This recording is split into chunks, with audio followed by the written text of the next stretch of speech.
আজ মাধ্যমিক পরীক্ষার দ্বিতীয় দিন অর্থাৎ এই দ্বিতীয় দিনের পরীক্ষা ইংরেজি। মুর্শিদাবাদের ফারাক্কা ব্লকের ইমামনগর পঞ্চায়েতের ইমামনগর হাই স্কুলে নাদিয়া সুলতানা নামের এক ছাত্রী হঠাৎই অসুস্থ হয়ে যায়। তাকে অর্জুনপুর প্রাথমিক স্বাস্থ্যকেন্দ্রে ভর্তি করা হয়। বিষয়টি জানতে পেরে হাসপাতালে ছুটে যান অর্জুনপুর হাই স্কুলের শিক্ষক মণ্ডলীগণ।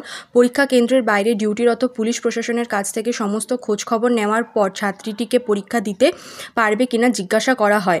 প্রশ্নের উত্তরে ছাত্রীটি পরীক্ষা দিতে সম্মতি হয়।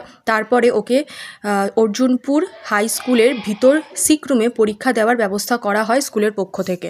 আলাদা ঘরে দিয়েছিল না একসঙ্গে দিয়েছিল পরীক্ষা? সিক রুমে দিয়েছিলি না ঘরে দিয়েছিল? তুমি নিচে পরীক্ষা দিয়েছিলে কালকে সবার সঙ্গে দেখলা? দেবা আরামসে দরকার 10 মিনিট পরে দিবা, 8 মিনিট পরে দিবা।